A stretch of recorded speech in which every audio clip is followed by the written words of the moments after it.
Hi, kia ora, and welcome to the Creative Matters podcast, where we have really inspiring conversations with artists living in and from Aotearoa, New Zealand. I'm your host, Mandy Yakic. This week, I'm speaking with Sara Langdon. Sara is a contemporary New Zealand landscape artist living in Beachlands, east of Auckland. Sara currently draws inspiration from the beauty of familiar and distinct volcanic landmarks around Auckland City and the Waitemata Harbour. The New Zealand landscape is Sara's source of inspiration and reason for painting. Sara paints places she is connected to and loves, places she wants to explore and respond to so that people who feel this same connection are able to enjoy a tangible reminder of a place. In this episode, Sara shares her journey to eventually finding her art practice, trialling other creative careers along the way that never quite felt like the right fit for her.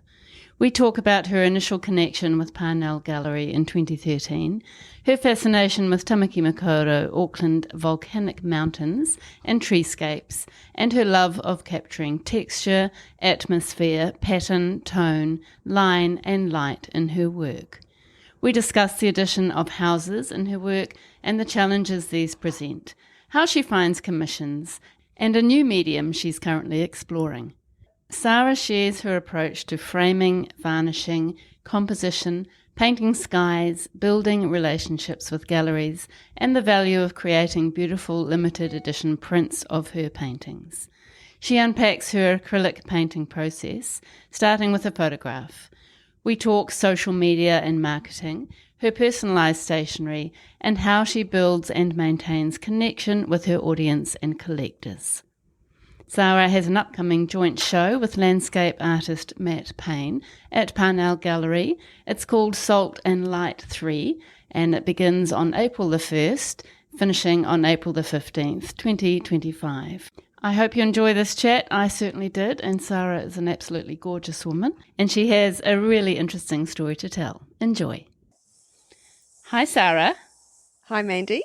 It is so nice to see you. We've been talking for ages about actually getting together and recording the podcast. I think probably more than a year ago we first got in touch. It's lovely to be here. Thank you. Yeah, welcome to the podcast. Thank you for having me. Oh, it's great, and I'm really looking forward to having a chat. Luckily for us, we met last week, wasn't it, at Art Collective? That was amazing timing. Yeah. Yeah, it was lovely to meet you. Yeah, it was really nice to meet before we actually had to chat. So then hopefully it wasn't quite as scary as you thought. That was a good icebreaker, wasn't it? Yeah, it's perfect. So yeah, it's lovely to have you. Thank you very much for coming all the way to Muriwai Beach from Beachlands, which is a long way. You're welcome. I love driving, actually. We are opposite ends of Auckland. Yeah, we certainly are. And you might be able to hear the cicadas in the background. It's a lovely summer's day in New Zealand. You are, as I said, from Beachlands, which is out east. Yes. And you moved there about 5 years ago, is that right? That's right. So we've been living in Beachlands since just before lockdown. It was actually amazing timing to decide to leave our house in Panmure and move a little further afield, have a little bit more space, and just fell in love with the Pūtakawa coast and very quickly ended up selling our house and moving out there. And like I say, it was amazing timing with lockdown just around the corner, and we could enjoy the walks and the bike rides and everything in a lot more space, and on the coast was really lovely. Yeah, it's so beautiful out there. I love it.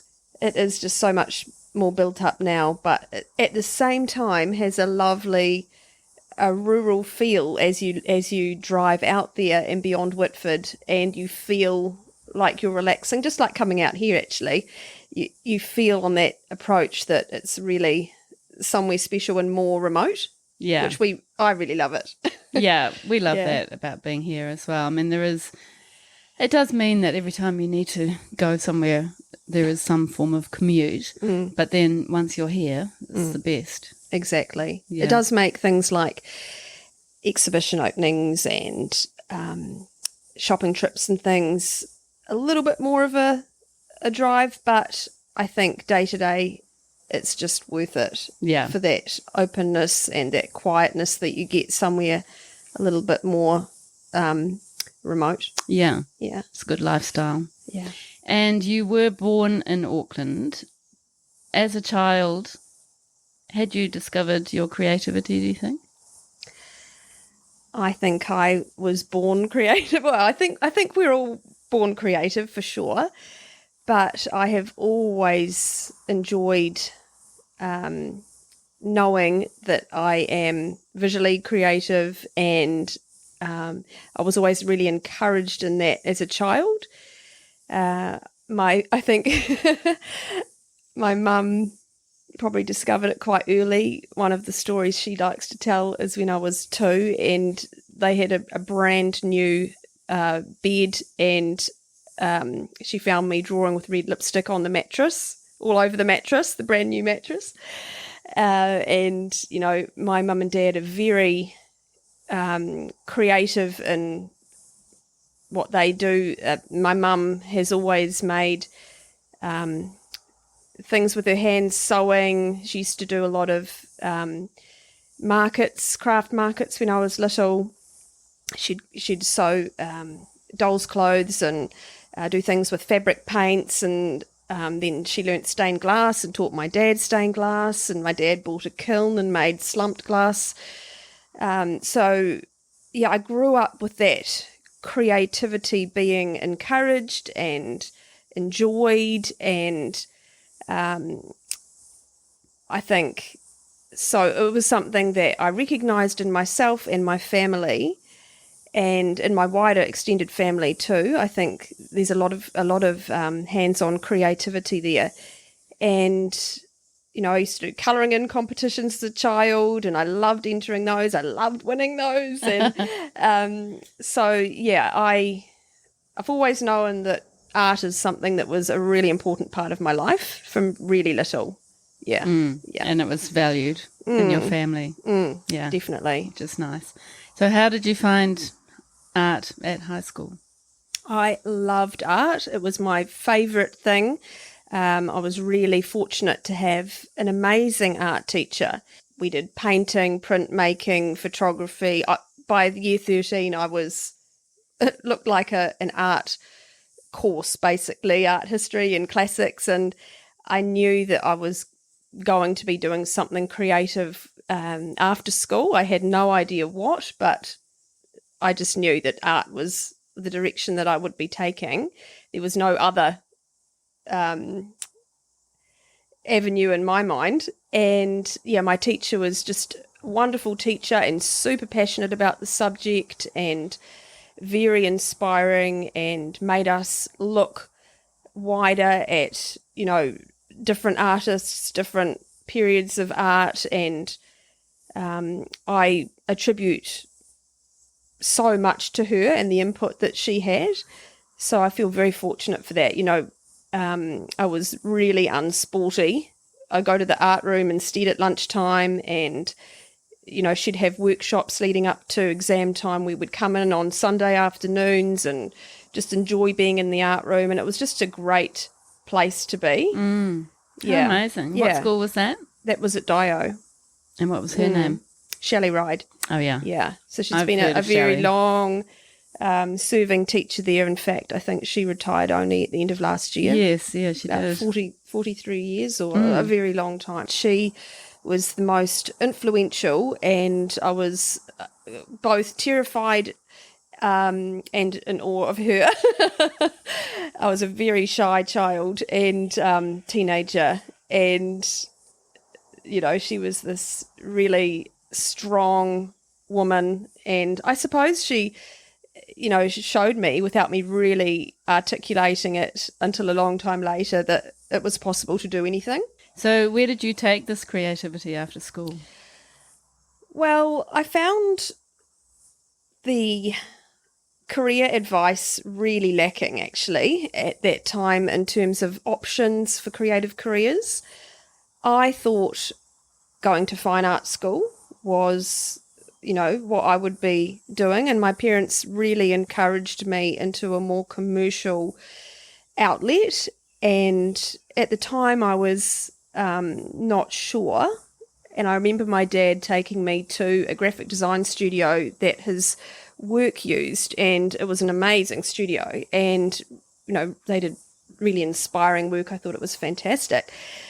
And so I ended up going and doing graphic design at AUT because I really didn't know what other options were available to me. And it looked great, so I went and did that. And it was in the second year, it was a 3-year degree, and I remember sitting there thinking, I don't want to be a designer. I don't want to be sitting in front of a computer.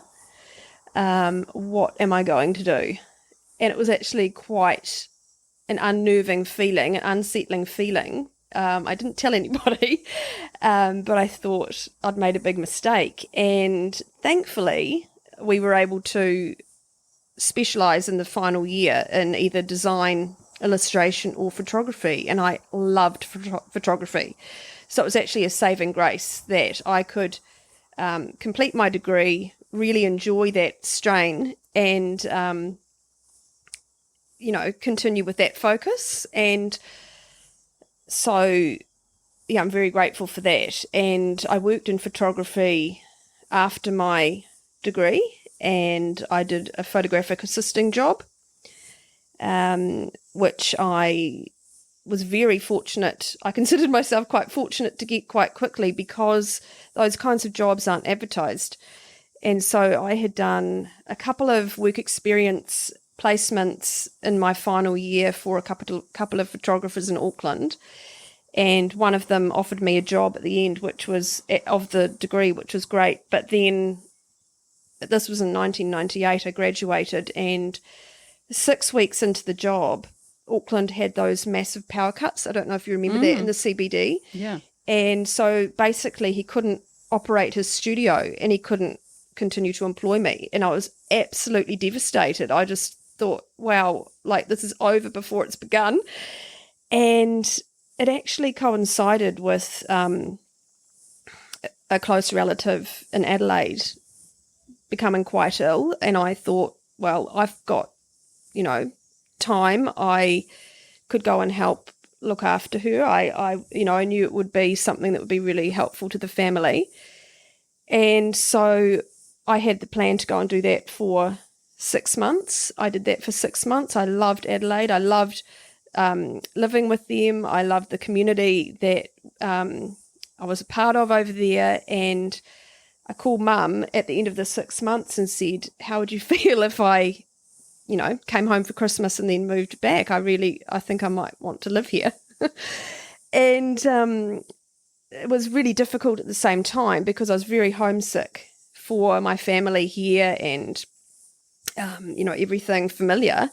I was 21 at the time. But like I say, I was quite a reserved and shy person. So it was quite a big deal moving to another city, even though I was lucky enough to have that loving family around me.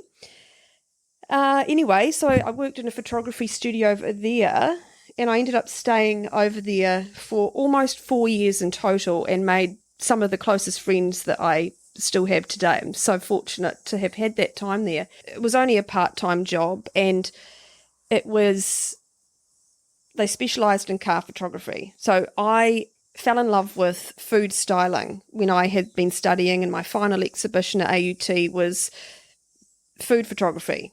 And I just loved that. So it was quite a different kind of avenue. It was commercial photography, but it wasn't what I particularly loved at all. Although I had some amazing experiences seeing parts of Australia, and, it was still a great opportunity. And I would do little food shoots just for myself and my own practice when the studio there wasn't being used for other things. But, eventually I sort of thought, I don't think this is not the career I want either. What am I going to do now? So I felt like, again, I'd made the wrong choice. And I was very hard on myself, I think, much more so back then. And anyway, someone in the family suggested I could teach. Maybe I should teach. And I think I'd got to the point too where I thought, I really want to come back to Auckland. I want to come home. And so I applied for a postgrad diploma in teaching and was accepted. I remember having the phone interview in Adelaide, and I was just so passionate about that idea and so keen. And I remember getting that acceptance letter, like the letter in the post, quite a few weeks later, and just being absolutely elated. I was so excited to pursue that, and it was a really amazing year. It's very intense, and I learned a lot, and I was really excited to have this new focus and direction. Actually, one of my placements, my 4-week placement, I was at Dio, and that was amazing to be a student teacher with Shelley and with Mary Guyan, who was my art history teacher, and she'd been my art teacher as well when I was younger at Dio. Yeah, that was actually a really lovely kind of return. Yeah, to, full circle. Full circle. And then I did another placement at Pakuranga College and ended up getting a full-time job the following year at Pakuranga, which was a lovely school to work in, and worked with some really amazing teachers there. And You were teaching I was teaching art and art history. I didn't teach art history until the following year. I actually did become quite burnt out with teaching because I threw myself into it with so much vigour that I didn't know when to stop. I didn't know when to turn off my brain. And so by the time I met my husband actually in that year of study, and then we were married a couple of years later, and then 6 months later we moved to London, and I said, I'm never teaching again. I'm so burnt out. I'm so exhausted. Yeah, it's very much that kind of career, unfortunately. Can be. It can be. I didn't know how to manage my time, I suppose. I didn't know how to manage my expectations of myself, and yeah, it was wonderful but difficult. We were there for nearly 4 years, and during that time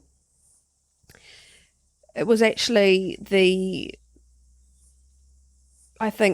turning point in my painting practice, because I have always painted for myself, and even though it was kind of like just little bits here and there.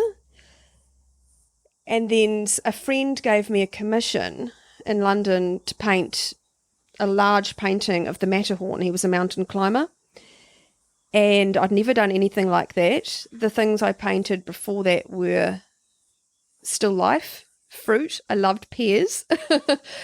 And I think I might have painted a couple of very stylized landscapes that, were very, very different to what I paint now. And, almost no detail, just very simplistic and overlaid with different imagery. I guess they were more montagey, I guess. And anyway, so he wanted the painting of the Matterhorn.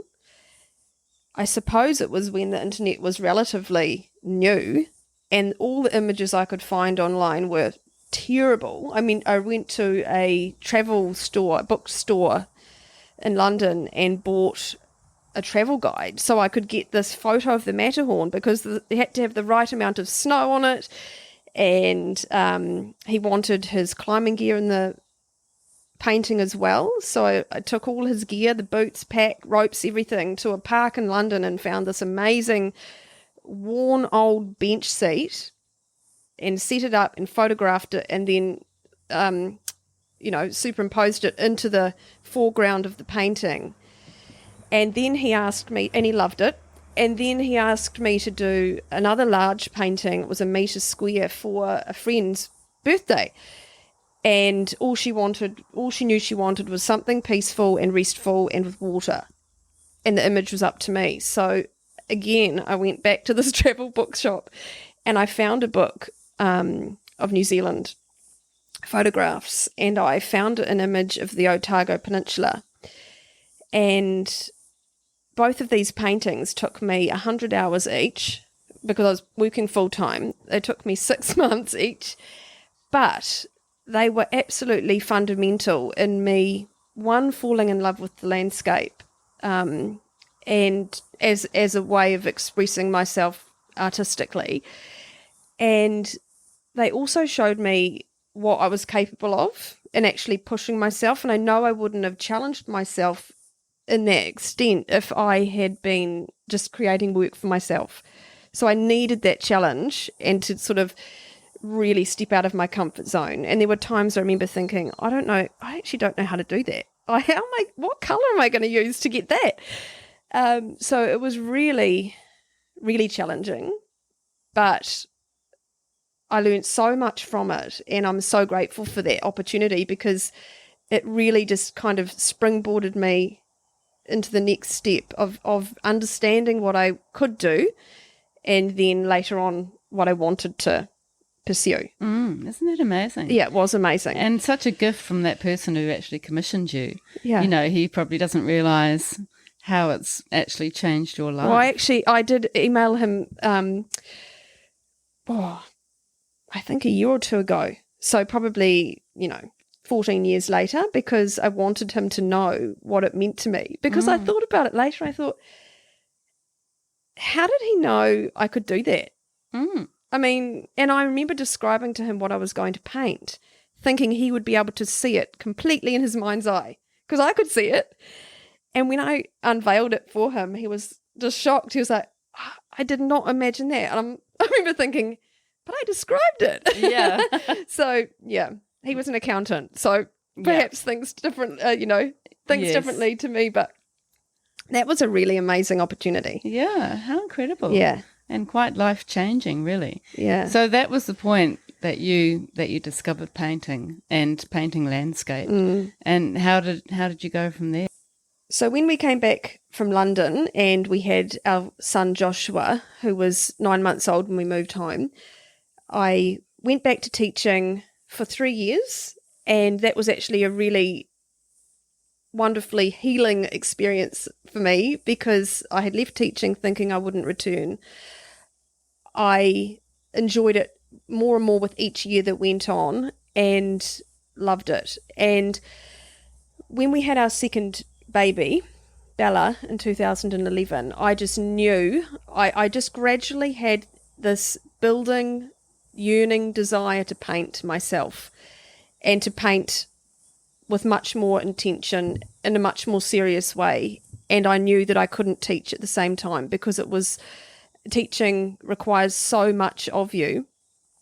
And so when I had Bella, I enjoyed her as a baby and then gave in my notice to school.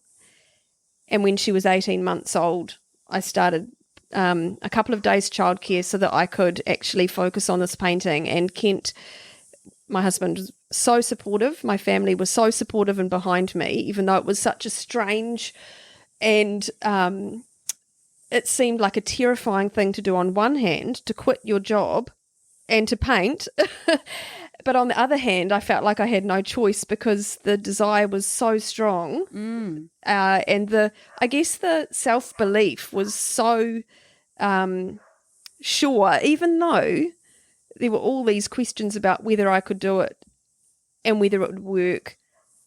I was still absolutely confident that is what I had to do. Isn't that incredible? It was quite remarkable looking back. Yeah, and you felt like you were going to make that as your number one career. You're going to become a full-time painter. I did. And Kent was Good on you. self-employed at the time, which makes it even more crazy. So he was self-employed for quite a few of those years. So that was very challenging. And like I say, had a couple of days a week while Bella was in childcare. My mum looked after her. My mum's been incredibly supportive, actually, and my dad, and really fundamental in helping me, supporting me by looking after the kids at certain times. And, over the summer at the batch, they'll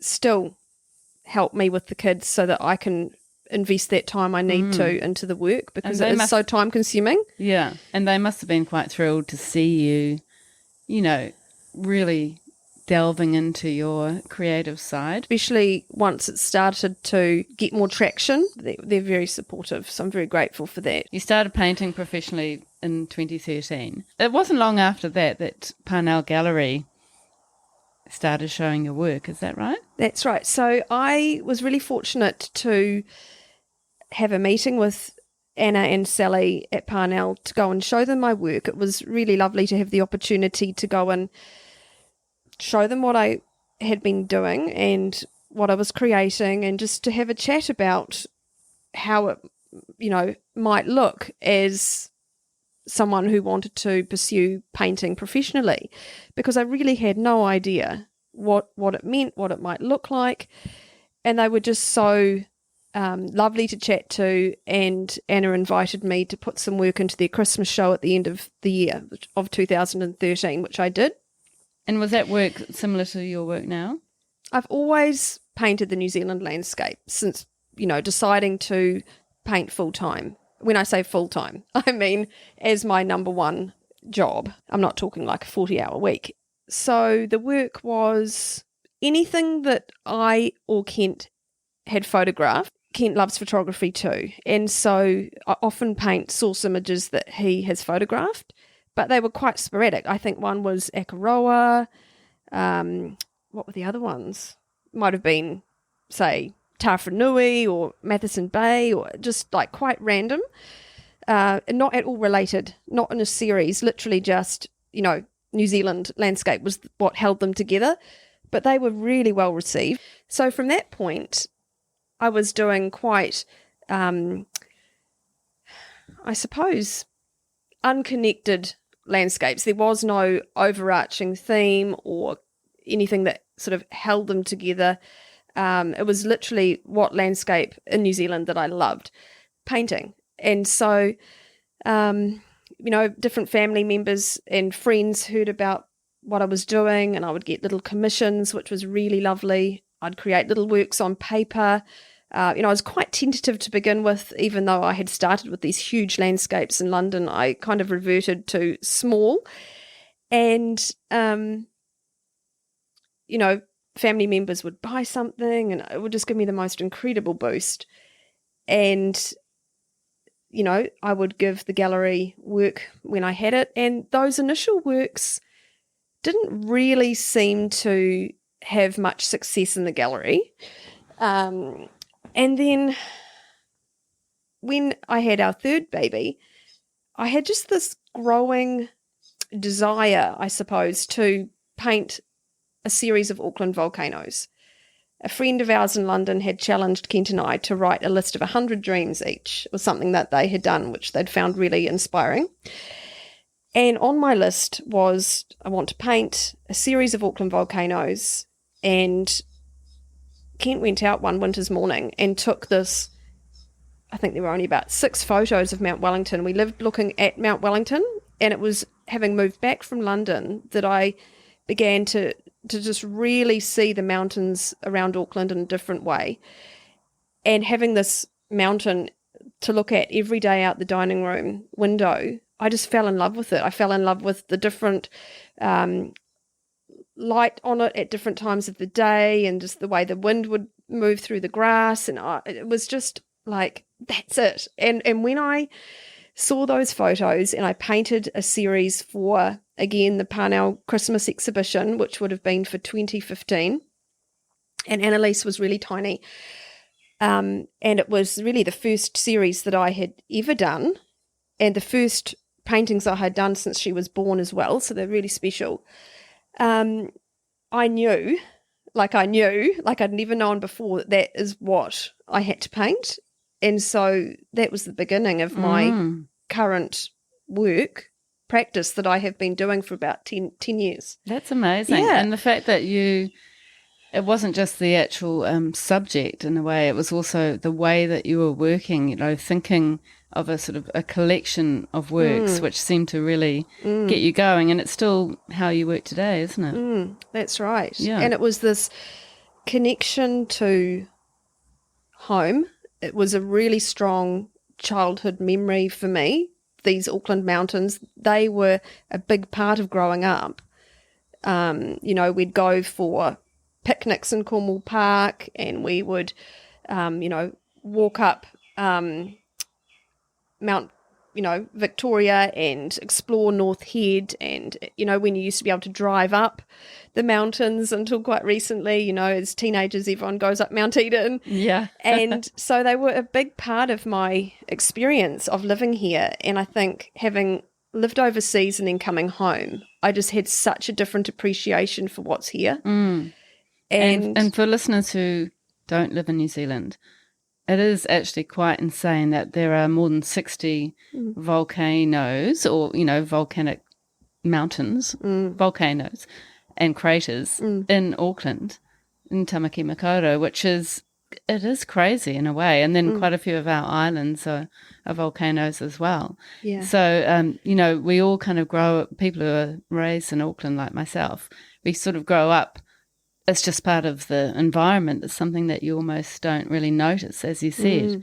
But sometimes going away, is enough to kind of open your eyes to that kind of environment, which actually is pretty unique. It really is. Yeah. And I have loved hearing people's stories about their mountain, because everyone has a mountain. And that's been something that's just been really special and surprising, is the connections that people feel, not just Aucklanders, but people who have visited from overseas, and, hearing about those memories that they've got and why they've connected to a particular piece has been a really wonderful,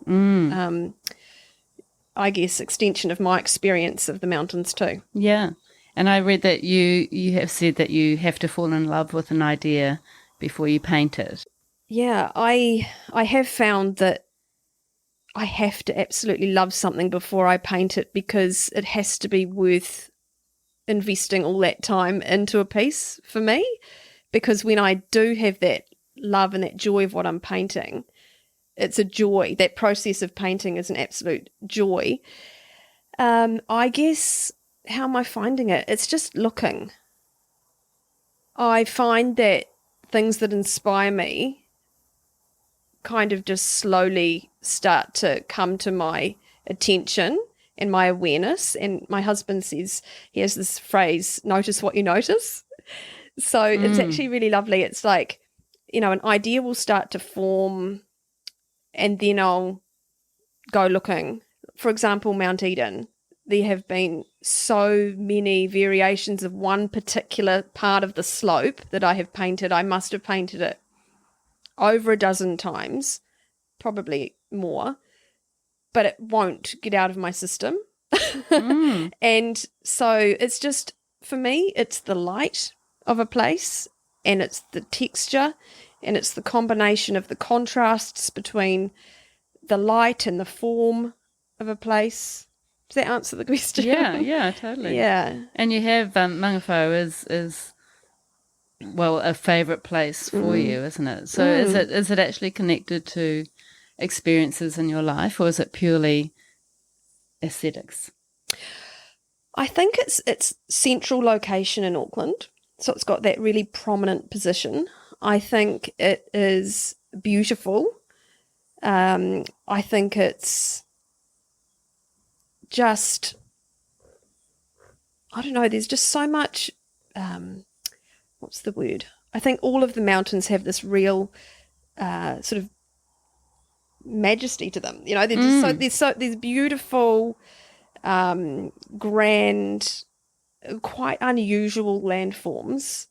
And grand is not the right word, but well, they are majestic. They are majestic, and I just think it's the visual quality, but also the emotional and the, I suppose, spiritual quality as well. It's the all those kinds of connections and associations that are hard to sometimes articulate, but people feel. It's like, it's in your heart. Absolutely. Yeah. And I'm sure that so many people connect to your work because they have their own stories or their own history with that particular place. Yeah. And then, as I said, you also you paint landscapes that are in the Waitemata Harbour, not always volcanoes. And so you're also exploring sea and islands and then trees. So you do seem very fascinated also with trees and create lots of beautiful treescapes, which sometimes are just trees and sky, which are stunning. And thank you very much. You gifted me a gorgeous print of yours, which I will treasure, of a treescape. So what is it about the trees? Yeah, again, that's something that's been percolating for years. I've wanted to paint solely trees for a while. And the first time I really did it was during lockdown, and I did a series of really miniature works, like 10 by 15 centimetres, and I released one a week for about 6 weeks. And that was where I allowed myself the chance to just play and just to purely do a treescape. And then I did a painting, Silent in the Trees, which is Mount Victoria in Devonport. And I did all trees completely surrounding this little signalman's house in the trees. And there's just something really, I'm drawn to the detail. I think I'm always drawn to the detail in any scene. And it's all those contrasts and the foliage and the textures, and I obviously love green, and it's the peacefulness and the serenity of that colour. And, there's all these subtle variations within the trees, all the different varieties. And again, I kind of see a thread coming through childhood and memories to do with trees. Like, both my grandmothers loved the bush. They loved bushwalking. One of my grandmothers knew all the native trees by their Latin name as well as their Maori name. And so I think it's just always been a special place for me, being in the bush, and just enjoying that landscape, and the coast as well, like you said, the sea. Yeah. I absolutely love the islands in the Waitemata, and although you'll notice in my paintings, the detail is really isolated to the land and the trees, not really the sea or the sky. Yeah. Because I just want to draw the attention to those areas. You definitely do that. Yeah. We're just going to take a very short break from this lovely chat with Sara. It's time for our creative notice board. Our friends at Parnell Gallery in St Heliers, Auckland, have a beautiful group show coming up. It's called Bloom and brings together many of your favourite floral artists. It's opening this Friday, the 21st of February, from 5 p.m. and runs until March the 5th. Online opening from 6 p.m. on Friday night. I really can't wait for this show and will definitely be at the opening. I also wanted to remind you that I am taking ads for this notice board anytime. So just get in touch with me and I will try to schedule your ad at a time that works with whatever event you're trying to promote. So you can get in touch with me on Instagram or email mandy@creativematters.co.nz. Now back to the lovely Sara. So let's just kind of dive into your actual process. You paint with acrylic paint. Yes, I do. Yeah. And it would be really interesting if you could just take us through the actual process. So I have seen a couple of things on Instagram with your underpainting and how you build a painting up. But could you just talk through some of that process? It's so fascinating. I love picking people's brains and how they actually approach a painting, and also maybe going back to, using photographs or how you actually build the idea in the beginning. Well, I do paint from photographs. Kent or I all together go and photograph the subject matter. We used to go out on Saturday mornings with the kids when they were all really little to, photograph all these different mountains. But nowadays it's a lot more. I've got such a big bank of imagery, or, we've been to Waiheke recently, which was where I began my treescape series last year, which was wonderful. So it will always start with a photograph, and I will look at I use the biggest iPad that you can get, and I paint from that on a stand so that I can zoom in as much as I want to. And I love cropping. I love cropping and playing with the image. I never seem to alter the exposure or anything like that. It's literally just finding the right composition. And I've found that I often like to zoom in quite closely on particular areas. I don't often have a lot of contextual information around the mountain or the scene that I'm painting, and I attribute that to the way that not necessarily the way I was trained in photography, but just that photography is a part of my, art practice history. So I do bring that to my painting. Yeah. And from there, I love painting on board. So I paint on really lovely boards, deep boards, and I'll, seal and then lots of layers of gesso. Originally, I wanted a completely flawless, smooth surface because with those pale blue skies, I just wanted it to be so clean and so sort of untextured. But then I had a lovely conversation with someone in Studio Art Supplies years and years ago, like obviously 10 years ago. And he said, I think it's really nice to see the hand of the maker. And it actually really changed the way I was looking at it. And I thought, that's so freeing. Okay, me too. Yeah, I was going to say, did that sort of make you feel? It made me feel freer. More free. So I just use a really big brush, lots of layers of gesso, but sand between each layer, but not, not too much. I'm not trying to achieve that perfect, smooth, flat surface anymore. And I'm just kind of embracing the fact that this is an original painting, and this is where you get the opportunity to use that texture. And then from there, I will paint my sky. I'll paint my sky colour. I'm starting to get a little bit more cloud form in some of the pieces. And the treescapes particularly, the whole concept with those was that they were very atmospheric. And so I'll paint the sky in first, and then I'll sketch in the very basic outline of the horizon and the little waka waka on the window. It's so beautiful. Yeah. Do you put it on top of the gesso? Do you put a colour down? So on top of the gesso, I'll put the sky colour. When I've got my horizon sketched in, I will block in the very basic forms. So with just, a couple of colours, like for the grass, I'll just underpaint it in mid-green. And if, the large area of trees, I'll just underpaint a very dark green, which is, I like to use a combination of sap green and Payne's grey. It looks almost black. And then over that layering and very simple blocking in, then I will sketch again the crater lines and details, or, roughly the kind of shapes of the tree tops.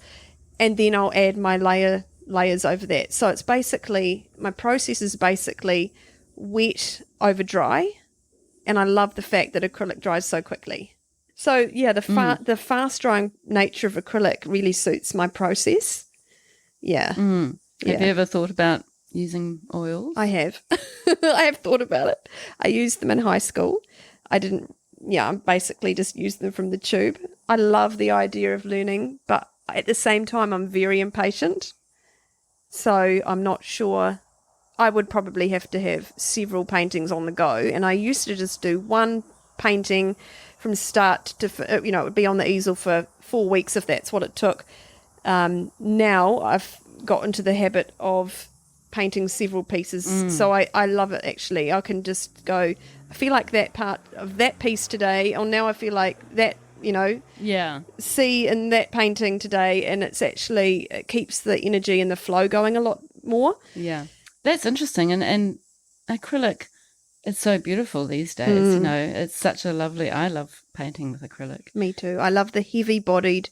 I use golden or Liquitex mostly, and they're so luxurious in their depth of colour and their thickness. and opacity. Yeah, I do use a lot of washes sort of in the end layers as well, really watered down. Do you use mediums a lot, glazes, or? Not really. I used to have a lot more sort of modelling compound or crackle glaze. This is like before my current style, I suppose. But these days, no. And I don't like to varnish them glossy. I like them to be satin matte, so they're not too shiny. Yeah, and that your paintings, and I think I saw a few of your original paintings last week, didn't I, at Print Art, where you get your prints made, and they are so beautiful. I love that matteness about them. That they have such a softness, and I think it's really beautiful not making them shiny. I think that would take something away from that. Yeah, I originally would use pure matte, and then I realised as a varnish, and I used to be so scared of that process as well, because originally I would think, oh, it's a little bit streaky, or it's so difficult to get it completely clean, especially with that pale blue sky.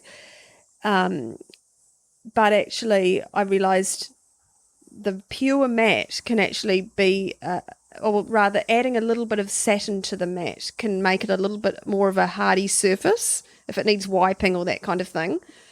Yeah, but I do love that sort of duller finish. Yeah. Really, it does suit your work, and it's part of your signature style, I think. Yeah, and so are your skies. I mean, there are people who paint similar landscapes, the actual similar places, but there is something that is very much your style, as I said, and that softness of the sky, the very gentle colours, like that beautiful, really light blue, and then also the sort of grey, white. Those colours contrast so beautifully to the trees. Are you actually really just loving the gentleness of that sky colour, or is that what you're actually seeing? Both. I think that sky was in those original images that Kent took of Mount Wellington, but I was also really conscious when I wanted to create this series that's what I wanted, and I wanted a sky that did not detract from the landscape, and I wanted something, I guess, that, because in a way they are quite stylized when you look at them. They're very detailed, but at the same time they have that graphic quality with that plain blue sky, and to me it kind of gave it a point of difference to not include the clouds. Yeah. I don't remember ever overthinking that too much, but it was just, how sometimes you just have that concept in your head, that's what I want to do. Having said that, I believe we're influenced by so many things. I love Robin White, I love Don Binney, I love Tony Ogle, and if you look at their work is very stylized and graphic in nature, and it's just that clear, crisp New Zealand light that I guess that is the feeling I get when I think about New Zealand light. Yeah. And so that's, I suppose, too, why I wanted to have that in the work. Yeah, and you really do capture that so beautifully.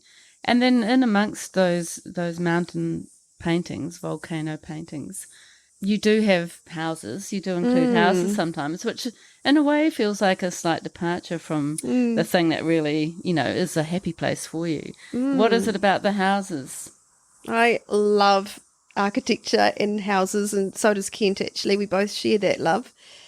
I love the combination of houses and landscape, and the way that houses occupy the land. I just love the way, particularly in the recent ones I have just done, it looks like the houses are kind of coming out of the trees.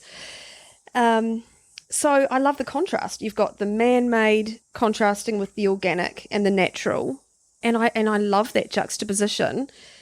They have been, I suppose, one of my biggest learning curves, the houses, because the organic and the natural forms come very naturally to me to paint, but the geometry and the proportions and everything of these very precise little houses and the trigs and things at the top of these mountains require a lot more mathematical thought, which doesn't come naturally. So again, Kent is my geometry guru, so I'll often consult him, although I need to less and less now, which he's noted. So I just love that relationship between homes in the land and, you know, all the different styles of New Zealand architecture, you know, from the old colonial villas, you know, through to the modernist and the state houses and the modern. I love all of it. So I think it's a really interesting relationship, and it really, again, extends that concept and that theme of home.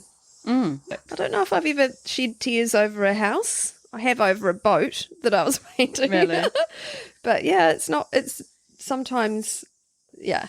Yeah, I can imagine. The hardest part. It's a different way of working in some ways, isn't it, to your trees? I can imagine. Actually, one of the villas in that recent Mount Eden painting took 6 hours, and it's about 5 centimetres square. Really? Yeah. Wow. Very intense, that part. Oh, it's just, yeah, they're very, very beautiful. And your framing, I think that is obviously a very important part of what you do. And as you work in collections, you seem to also kind of frame in collections. So, for example, the Silver Linings work that you did, which is so beautiful. I love some of those frames that are really quite solid white frames with a really skinny black mat. So what is it that you love about frames, and how do you choose a certain frame for a certain work? That's a really good question. For the work on board, the large paintings, I use a tray frame, which is probably one of the few options, I suppose, with a large painting like that. But again, you do have options within that, don't you? Whether it's going to suit white or oak or black. And I just actually had a great conversation last week with Parnell Gallery staff, and they were so helpful because I was actually at a loggerhead with framing choices for some new paintings, and I was overthinking it so much I couldn't decide. So and just discussing it and looking at the, you know, the contrasts of light and dark, and you know, how a frame will pull out certain colours and light areas. You know, it's going to suit a white frame perhaps more, or if it's quite a moody dark feel, then perhaps the dark frame. And so those ones usually don't require as much thinking, but I do find I love playing with the framing with my little pieces. I love small work, and I think that comes from the way that I work, which is, you know, so detailed in my depiction of the subject matter, means that occasionally, if I've done a huge piece or several huge pieces, I just find I need that kind of escape into something little, and to get that feeling of completing something sooner. Yeah. And with those little pieces, you know, I love working on paper. I love floated paperworks. And so with those, I'll, you know, decide whether it needs something delicate like a fine oak frame, or more recently I've discovered the beautiful chunky white moulding, which is the one you're talking about, which I put my little miniature board pieces with a little negative detail in the contrasting black, and then the white chunky frame. And then I did one last year which was a beautiful chunky old looking black detailed moulding, quite wide, and put one of the treescape paintings in that. And it is individual. I think I really am looking at what will suit each painting, and it just changes the feeling of a work so much, and I love that. It really I does. adore gallery walls and homes where all the frames are different. I love that eclectic mix. But I've always loved frames. I remember Mum and I going to a framing shop in Remuera when I was a teenager, and Mum used to get lots of different things framed, and old family photographs and her stitching work and, all sorts. And he used to have this bin outside, which was obviously frames he'd made from offcuts. And as a teenager, I just would buy all these frames. It's quite a strange thing to buy at that age. And, they're ornate gilt ones. And so I've just always been attracted to display and framing. I'm not sure what it is about it, the decorative nature of it, or I don't know, Mandy. But it's also, I feel like it kind of goes back to your photography days of setting up a scene and, sort of formatting things, and it's all sort of part of that eye that you have. And I've seen in Instagram sometimes you do make a bit of a scene of your paintings and photograph those really beautifully. So, your photography it doesn't just influence your practice, but it also influences the way that you approach showing your work. That is so true. If I could go back in time, I would love to have been a magazine stylist. Yeah.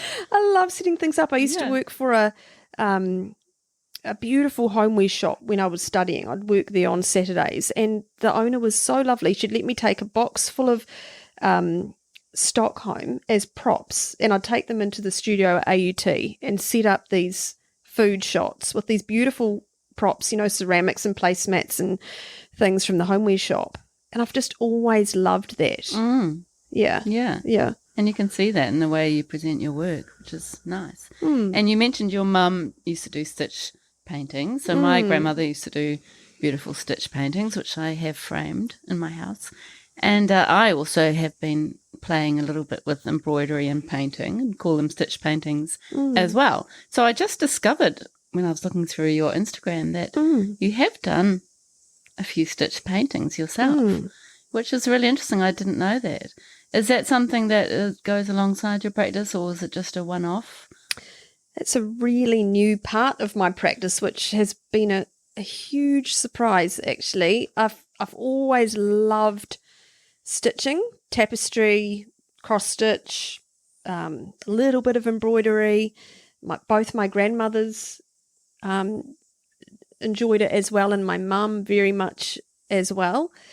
And Mum showed me these, again, a few things kind of culminated last summer. I bought Fleur Wood's beautiful Untamed Thread book. I was so inspired by her story and her work, and the work that my mum was doing. She was getting me to very lightly paint linen backgrounds for her to be able to do quite extensive embroidery, floral embroidery over the top of those. That's a lovely idea. Yeah, and she, had shown me some other ideas combining stitched work with landscape, in like a little postcard format. And so I thought, I think I could actually have a go at experimenting with this for myself. And so I just started playing around last summer and taking some photographs that I had, in my albums, and finding some linen in the cupboard and watering down my paints and just painting, really lightly the background, and then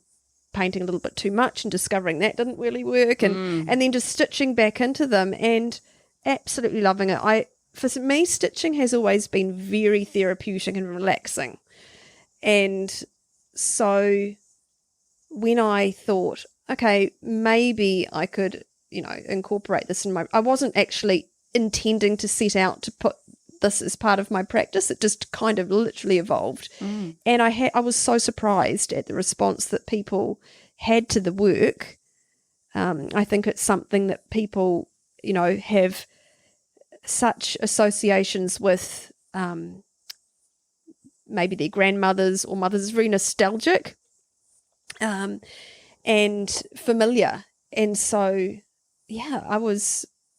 I decided I had kind of had this growing desire to somehow return to teaching again, but I wasn't really thinking about it. It was really just there in my brain. And then I thought, I wonder if I could teach this. This would actually be something I think people might really enjoy. So I did several workshops last year, which was so much fun, and people loved it. And yeah, it's just kind of just growing slowly from there. That's so amazing. Yeah. And were you giving people painted linen to then embroider or sort of add thread to? Well, it was actually quite ambitious. The workshops were 2.5 hours, and I was basically going from scratch. I said, bring your landscape photograph, or image that you would like. I wanted people to have complete autonomy over the process. So, you choose the landscape, bring the image. I supplied all the materials and the everything that they would need to be able to produce this work. And I had mixed up what I knew were my basic colours that I would use, seven colours, say, for the backgrounds, taught them how to do the background. That was the stage people were most daunted about, was the painting. Yeah. And then after that, I went through my favourite stitches, a selection of stitches that I would use. And then, I had amazing selection of threads that my mum had given me, all her threads that she had, had left over from all her years of kits, the most incredible collection of thread. So I had all that, sort of arranged in colours, just this beautiful rainbow of a selection of choices of thread, and people could select, the colours they wanted for their work, and then they started. But it was quite an ambitious 2.5 hours, and people didn't really get a chance to begin their own stitching. They had all the learnt stitches and they had the background ready, but it was really just it was never meant to be a completed on this day. This is hours. This is something to go back to and enjoy. Yeah, which is lovely. And the process is the enjoyment of the process is the whole and you could idea. do a series of those. I imagine you could do it over sort of 3 sessions. You could, which would be really lovely, and I'd like to sign up for that. Lots of people have said to me, "You need to do a follow up. You need to do a follow up." Yeah, and actually, please do. I think this year I'm going to actually break it down into maybe a series and prepare the backgrounds myself, so that you get a lot more achieved and input into the embroidery during the workshop. I love the idea of having quite a long series and doing that to start with, and then looking at the thread, adding the thread to your painted backgrounds, and then you bringing your landscape and then you drawing that onto the linen and painting it and then embroidering. You could actually have, and then it might be that the last few weeks are just everybody's just finishing, working on their embroidery, which would be beautiful. Yeah. A term long class would be great. Are you just doing those at Beachlands? No, in fact, I was doing those at my mum and sister's place in St Heliers because it was more central for people. They have an amazing, huge dining table. I'm coming. Okay. Do it. Okay, Mandy. I love it. I love the sound of that. Wonderful. Yeah. In fact, what was so lovely about those workshops was connecting with what only women have come so far, but people would come with their friends, and a couple of times they would come with Instagram friends they had not met in actual life yet. And that was so lovely, to have that place to meet and to do this creative thing together. Yeah, it's so beautiful. So fun. It's such a lovely thing to do, and it really just gets people motivated to start having that kind of support. It's like scaffolding that you're providing. Just great, and what I need at the moment. So speaking of Instagram, I feel like you're very good with your Instagram posts and reels. Thank you, Mandy. You are. You're so good, and it was so lovely to just kind of scroll through to get a real sense of your practice. So you do give people, quite a bit of information and sort of, ideas and sort of glimpses into your process, which is really lovely. And I've noticed that quite often in your posts you reach out to say subscribe to your newsletter. How do you find that? Is that a successful way of marketing for you? Well, that's all about me wanting to maintain a connection with people who want to be informed of my work. And I just know that, you could spend a lot of time on social media creating reels and posts and stories and things, but you don't know who's going to see that, who might really want to see that. And so I know for myself, the artists that I really want to be sure I hear about updates and what they're up to and that kind of thing, then I'll make sure I'm subscribed so that I do hear. And so it's just about providing that opportunity for one, people to hear from me, and two, for me to know that what I want to say goes to the people who want to hear it. Yeah. I don't send newsletters too often. I'm very aware of not wanting to overcrowd people's inboxes, so I'll only say something if I have something to say. Yeah. So it might only be, it might be once a month, it might be once every quarter. There's no rhyme or reason to it. But I also love the chance to offer something that is just for those people who have taken the time to subscribe and who have allowed me into the inbox. I'm really grateful for that. And so, at the end of the year, I'll do something which will either just be for my mailing list, like a small series of works that's only available to them, or I'll make it available to them first, that kind of thing. So there is an advantage for them to be involved in that. And I have a wonderful friend in Adelaide who lays out my newsletter for me. I give her all the content and the imagery and what I want to say, and she'll do the tech because I don't like the tech. I do have to learn how to do that.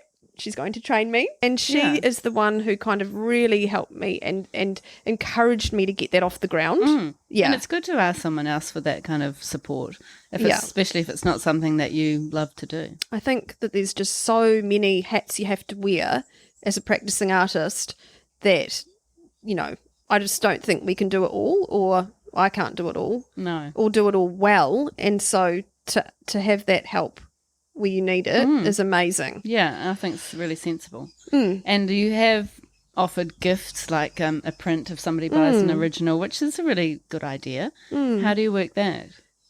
That I hadn't ever done that before, actually. That was something new that I thought about last year. I just thought,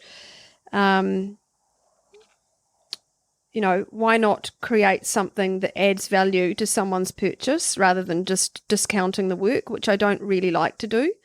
But I don't like to there's so many different ways to look at it, but personally, I don't want to, discount the work and then someone has bought it recently, and they're like, oh, I could have got that for less, or, I want someone to be confident that the work that they're purchasing retains its value. And so that was why I decided to add value rather than discount.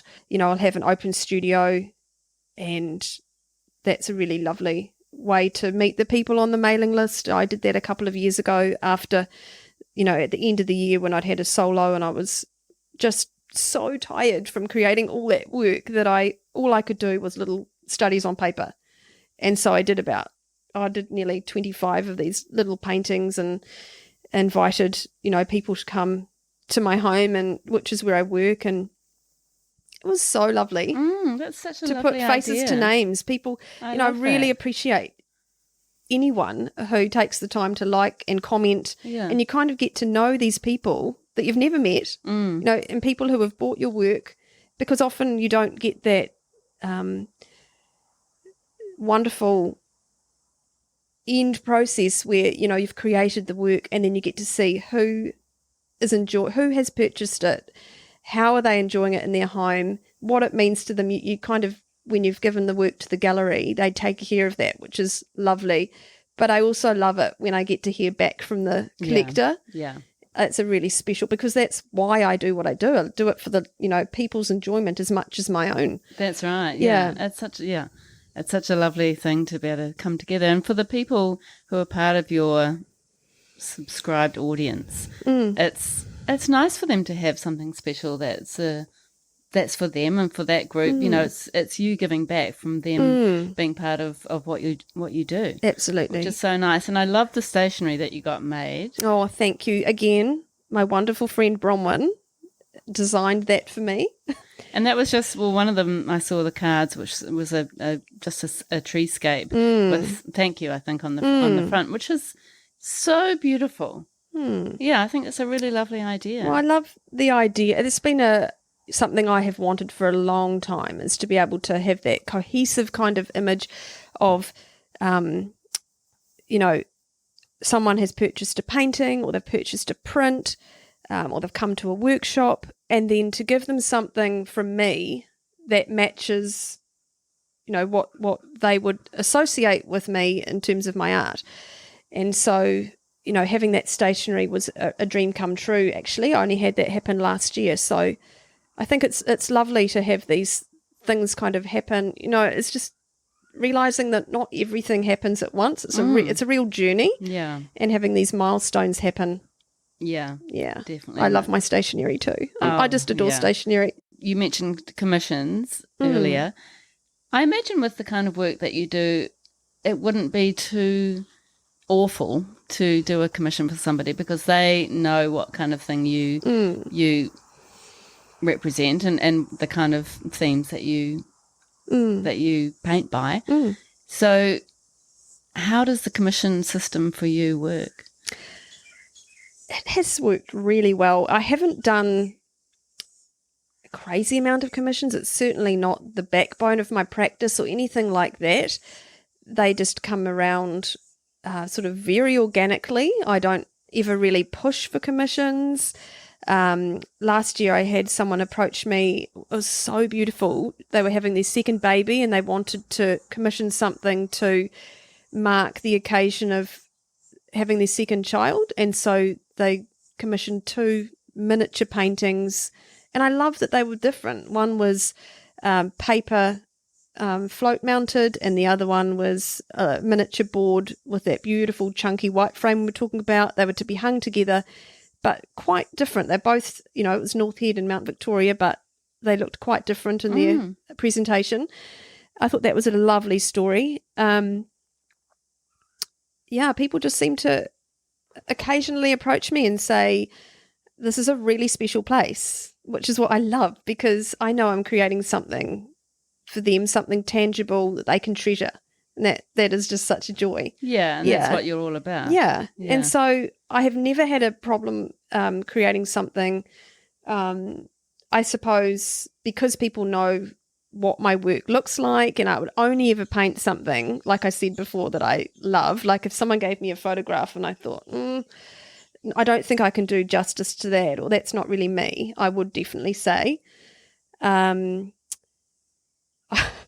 Actually, right back at the very, very beginning, even before my own volcano series, I did do a commission, and I took a photograph. It was of Mount Eden. I was really happy with how it turned out, and so was the client. But the photographs, it was a dry summer, it was a brown mountain, and the angle was unusual because it had to be painted from the house.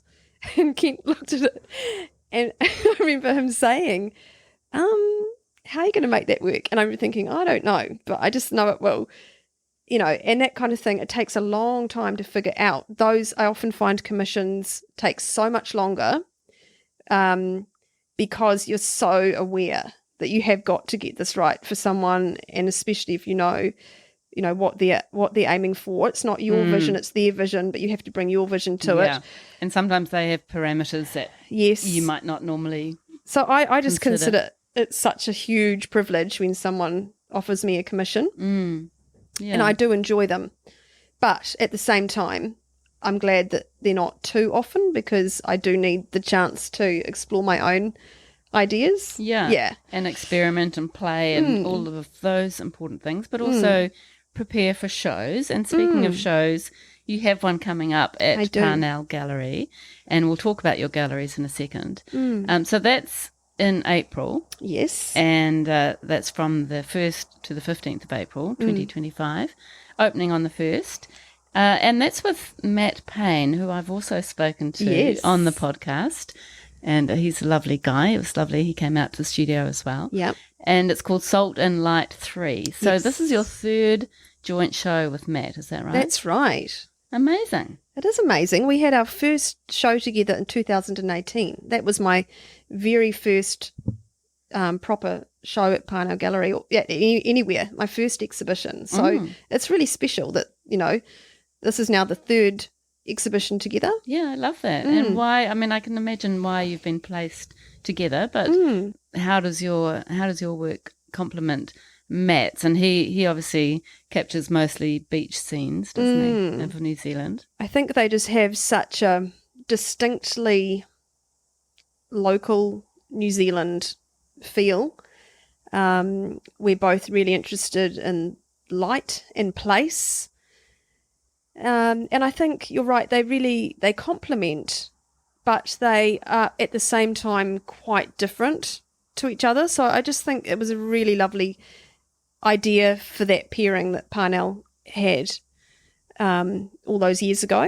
And the fact that they now, we're doing our third show together, it just, they just work really well together. Yeah. They do. They just sit really well together alongside each other. Yeah, beautifully. And I love that idea. It's that sort of seeing the evolution of both artists and you sort of coming together and then a few years later coming together again. I think it's really quite a different approach, and I think it's really nice. Yeah, I look forward to seeing that. Can't wait. Me too. And you are with Parnell Gallery, I am. as we said, from 2013. So that's been a nice, long and healthy relationship. Absolutely. With the wonderful people from Parnell Gallery, who we all love. Yes. So can you tell us about your galleries, the other galleries that you have around New Zealand, and how you sort of got into those galleries and the relationships that you have? Sure. So Parnell is my main representative gallery. So I've only exhibited there, I should say, main exhibitions and solo exhibitions. Last year, the year before actually, Gallery De Novo in Dunedin approached me to have some work there. So I have given them some work as well. And, once this exhibition in April has happened, I'll be able to give some more work to Dunedin. It's an interesting one because obviously, Parnell is the natural outlet for my Auckland work, whereas going further afield from Auckland, although, I could absolutely have some Auckland work down south, I think there's much more probably more scope for the treescapes and the perhaps more universal appeal of some of the other subject matters that, other landscapes that I might explore. Yeah. In Auckland. Yeah. Yeah, but I guess there must be quite a market for people who live away from Auckland, who have been in Auckland or have strong connections to Auckland. I found it really interesting too, different galleries, because I also produce prints from my work, which is an important part of my practice too. And, those prints are in quite a few different galleries around New Zealand as well.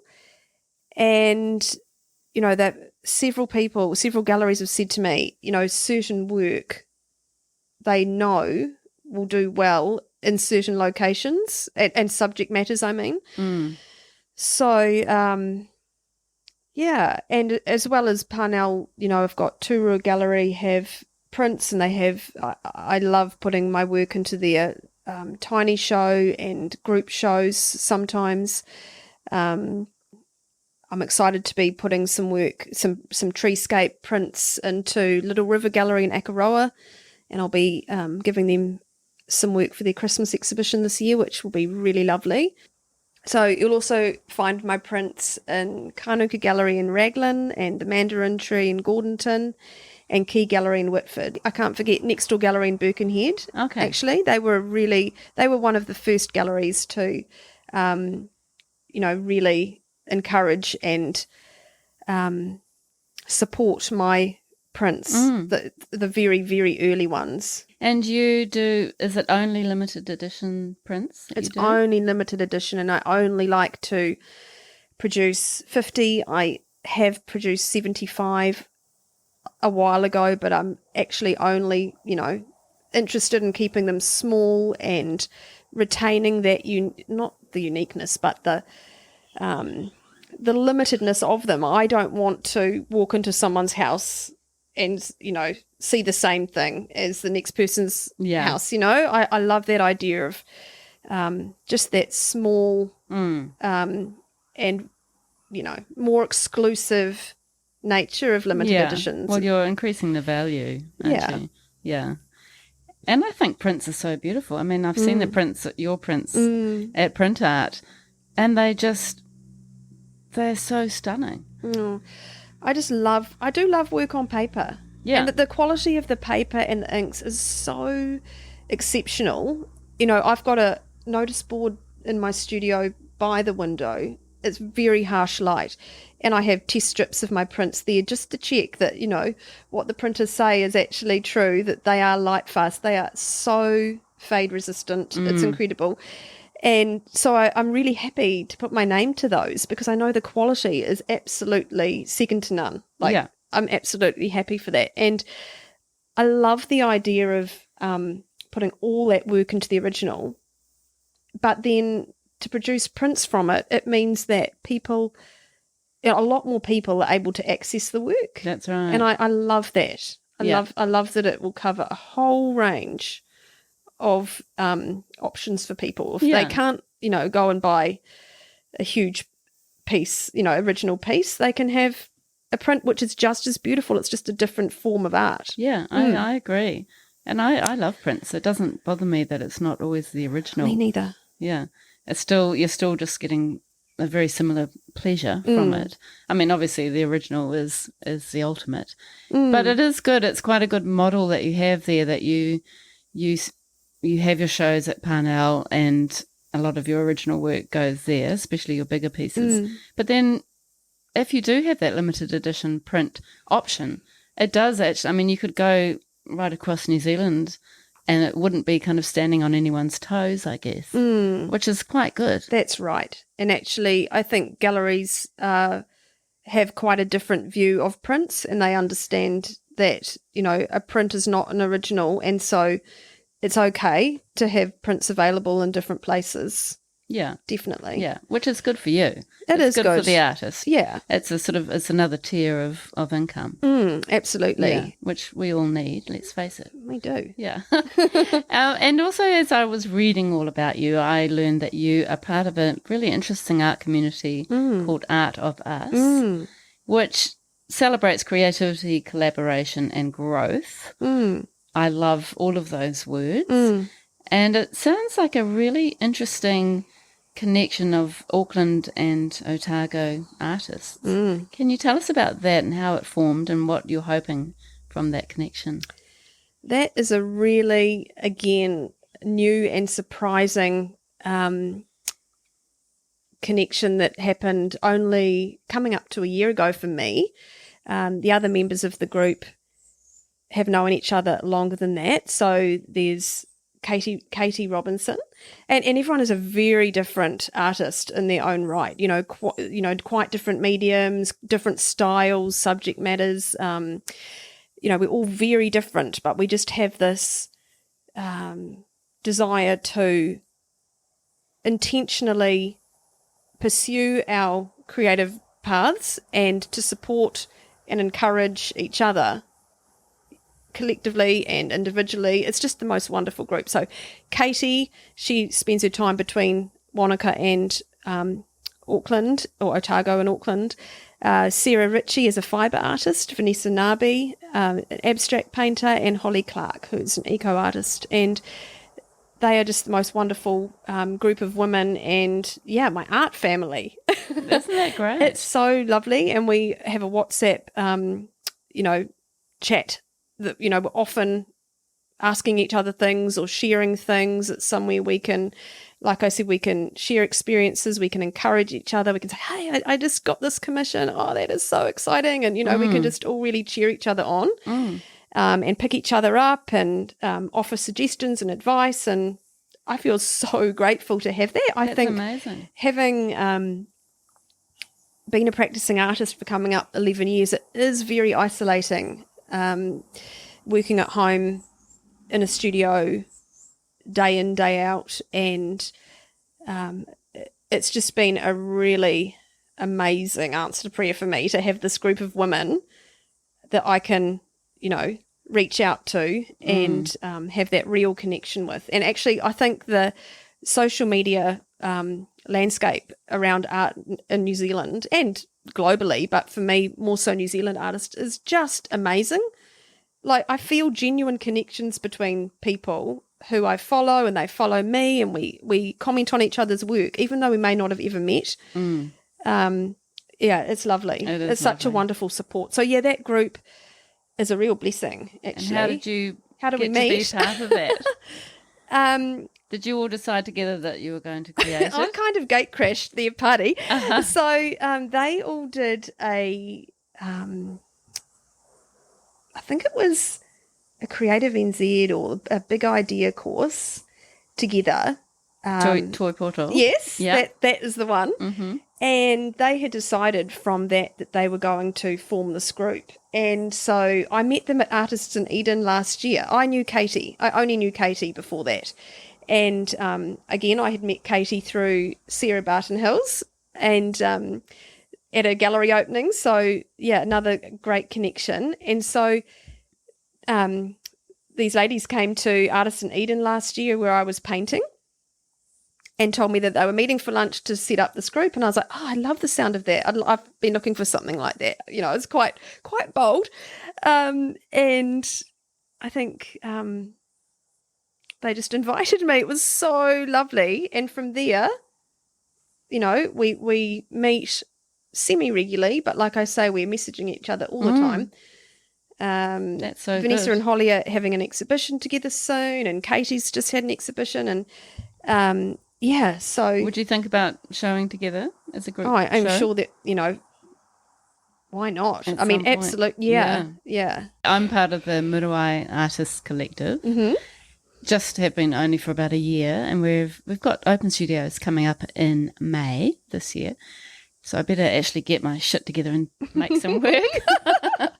But it's so good. We had a meeting the other day, and, we all just kind of shared what we're up to, and it was so nice to say I'm really not up to a lot at the moment, and somebody else felt was the same, and talking about what we could do about that, or how to approach that feeling, and it's just so supportive to be able to connect with different people and to share skills and to learn off each other. It's so good, and there's no reason why people can't just create something like that, like just get a bunch of people together and it's so easy, and make it happen. Okay, so I think we might be onto the questions. What do you think? What were they not questions? I mean the questions. This Waka Waka is still flying around us, which I'm sure is a good omen. He has come inside quickly but flew out again, much to our relief. So no, the final questions that I ask every guest. Yeah. So to start with, not necessarily what would you say to your younger artistic self, but what would you say possibly to anybody starting their artistic journey? Oh, that's a nice question. I would say just keep making art. I would say think about it as this sounds very grand, but think about it as your life's work. Don't worry if you do a piece and it's no good. You do a whole lot of work and it doesn't sell. Just keep going. And if you have that desire within you to do this, then just do it and know that everything will be okay. Yeah, I think you owe it to yourself to do it. Yeah. And just kind of be kind to yourself and trust the process, because often I think we try and direct how we think things will go. And like I say, I feel like I've had a lot of starts and then stops and, what I thought were failures but have led me to this point. So I don't consider them failures anymore. Yeah, I think really just that self-belief is important, and understanding. Often as a creative, we get really stuck in our head. So I think having that person or people to be able to talk about those emotions and where you're at is really important, to not stay isolated and to, do workshops or find those art buddies, listen to podcasts. I have found art podcasts just so validating, and to feel like, I'm actually not alone. This is like a shared experience. And I think creatives often get into that mindset of self-doubt and imposter syndrome and all those things, and you've really got to ride that roller coaster. Yeah, it's a funny one. I mean, I think creators doing the work that they really believe in and that they're very passionate about is important work. And it's important to give that work inside you some air, And like I said to you before we were recording, my dad is very much the one who says to me, well, if you're busy, just drop the thing that's not earning you money, which is the podcast. And I'm just saying, no, that's not going to happen. And even, when I was thinking about selling Creative Matters, it's so important for me to find a person who's like-minded, who will continue providing creative opportunities for children. That's really important to me. And you would be surprised. So many friends have said, oh, stop being so romantic about it. Just sell it. Like, get the money, on you go. And I'm like, oh my gosh, no. And I think it's good to value work that is important work for society and not judge it on how much it's earning you. Absolutely. I think you have to pay attention to what lights you up. Yeah. Yeah, and that often will not be something that you are paid for, because it's not all about money. No. In fact, if it becomes about money, I think the joy is actually zapped a bit. Yeah. And what do you find most challenging about being an artist? I think the things that I was saying about, being isolated sometimes, getting stuck in your head, if this is your job, then it isn't all romantic, and there is that need to sell the work so that you can feel that pressure. There's the freak out before an exhibition. Is anyone going to like this? Is any of it going to sell? So I think there is a lot of mental gymnastics that happens. I think I have learnt to, like I say, talk to people, and I have learnt to give myself a break, and I have learnt to trust that everything will be okay, and that sometimes the unexpected is actually the best thing that can happen. We can't necessarily direct how things are going to go. If something doesn't sell now, it's going to end up with the right person eventually, and that will be a better story. It's okay to have those doubts, but don't stay there. Yeah, and don't let it affect you too much. Yeah, actually my best practice, I think, is when I can start my day with a walk. I just feel so grateful to live in such a beautiful place that has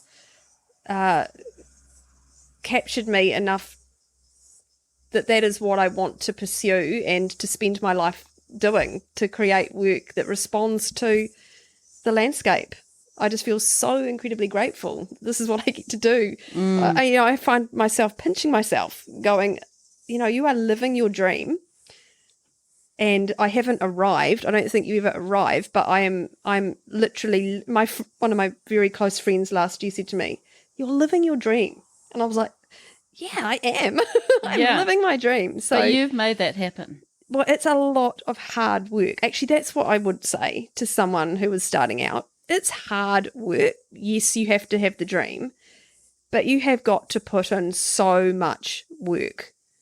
Yeah. And I've just come to really value being able to do that work, and to ride the waves of energy and then lack of energy, and know that the work will get done because I will feel energetic at another time. Yeah.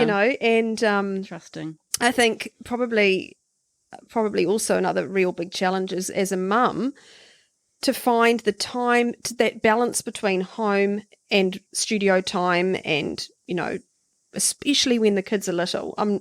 Mine are much older now, but they still need their mum, and I just love having that flexibility that I can just go to the doctors, I can go to a school assembly, but at the same time, when they were really young, it was like, oh no, I hate leaving a painting in a place where it's looking awful and I've got to go and pick them up. So that is a really difficult tension, but it is getting easier and easier the older they get, obviously.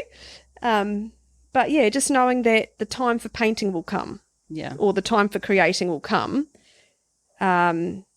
just even if you've only got half an hour, it's worth it. Don't think you've got to have 4 hours. Don't think you've got to do the most perfect job in the world or the most perfect painting in the world. Just do something.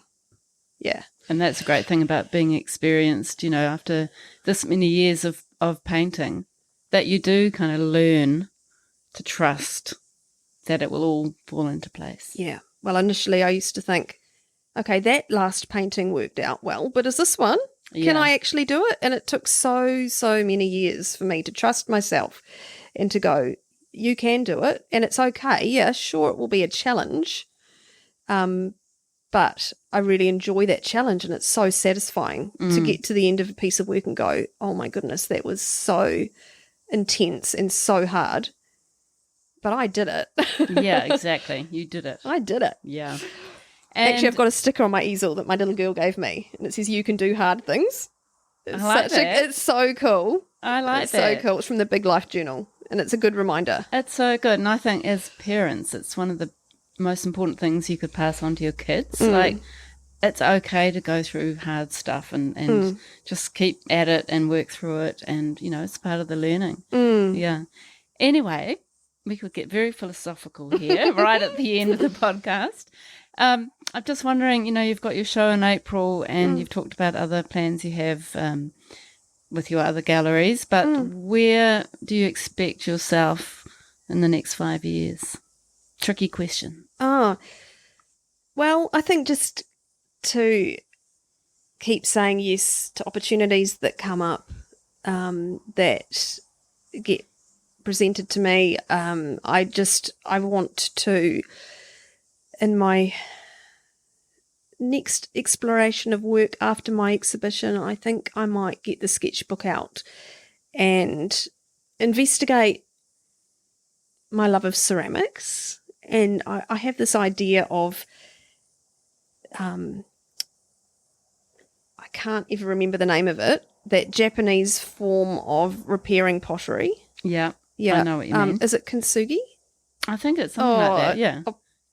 Sorry if that's not right. I know what you mean, though. Yeah, with gold. And I've had that idea brewing for years. So I'm going to just play around with that idea. I'm not going to create ceramics, but I want to. And I've got this. Ceramics are really special to me. I love collecting ceramics, and my son used to collect fragments of ceramics on the beach for me that had washed up. That still surprises me. That why are these ceramics on the beach? These old bits of pottery and plate, and they're worn with the sand. It's just so gorgeous. Yeah.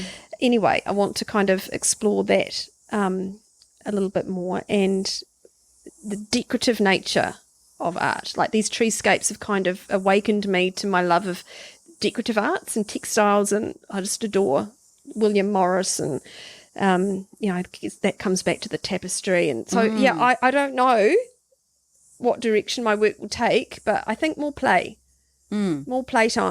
and exploring other mediums. Yeah, maybe, but just keeping on going. Yeah. Great plans. And then the painting, I presume, will continue, I hope. Absolutely. Good. Till I die. Good. And I wonder if you'll stick with the sort of Auckland landscape interpretation, or if you'd ever move out of that.